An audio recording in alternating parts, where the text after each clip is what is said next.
This current moment is unprecedented in the 4 million-year history of hominids. Our continued existence as a species is critically threatened by our own self-destructive behavior. In the eye blink of the past several hundred years, we've pumped massive quantities of carbon dioxide into the atmosphere. The changes that we've set in motion now threaten much of life on Earth, including ourselves. We've set our world on fire. Not since the cyanobacteria of the Great Oxidation event 2.5 billion years ago has a life form brought itself so close to the brink of extinction.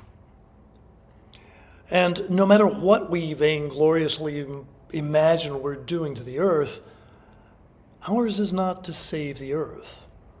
The Earth will endure. The challenge now facing humanity is to save ourselves.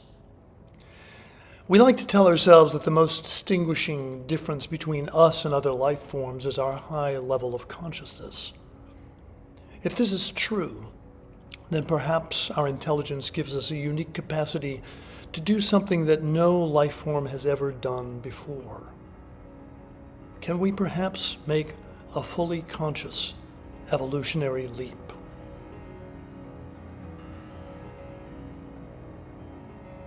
Music is not what I do. It's how I understand the world. Music calls us to listen, to pay attention more deeply to this moment, right now, in this place, wherever we may be. And I believe that if we humans lived in societies in which we each felt more fully present and more deeply responsible for our presence in the world, that the outlook for our species would be brighter than it appears to be today.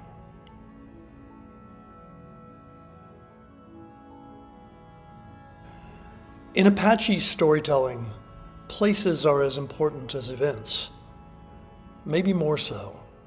Sometimes the essence of a story is not so much what happened as where it happened.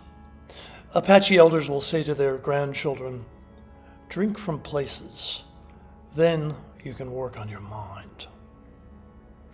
I had no elders to teach me. I'm a child of the suburbs, like so many others, an orphan of a culture that has lost its deepest connections to place. My life has been a restless search to find home. My map and my compass are music. For me, places become music, and music becomes place. Listening to a place, learning to hear its music, I come to understand a little more deeply where I am and how I belong. As a young man, I scrambled up peaks, I ran rivers, I made long backpack treks.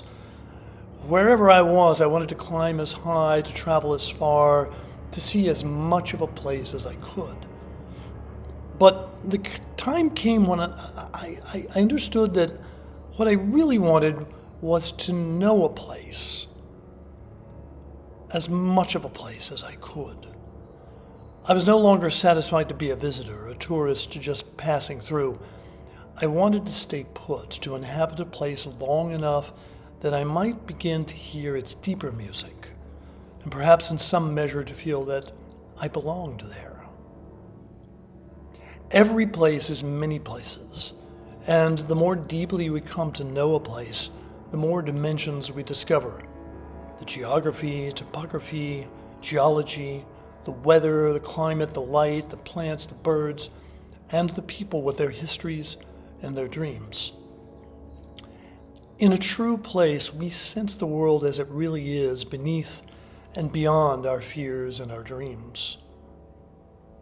Even now, in a time when we've set our world on fire, we can still imagine the world as it once was, as it yet might become, and as we might learn to live within it.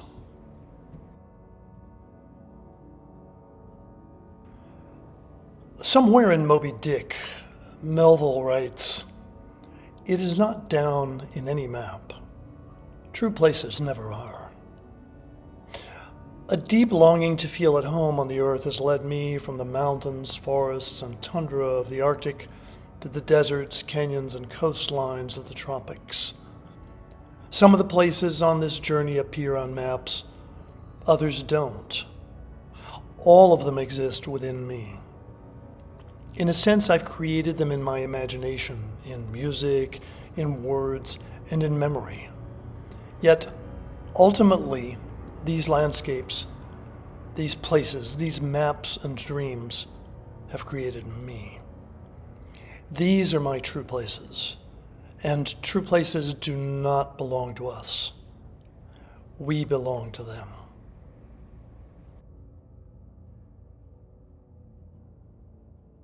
John Cage once wrote about the music of Conlon Nancarrow. The music you make isn't like any other.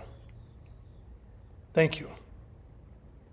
Once you said, when you thought of music, you always thought of your own, never of anybody else's. That's how it happens. In that spirit, every day, I listen to the music of the birds, the wind, and the waves, but I rarely listen to human music anymore.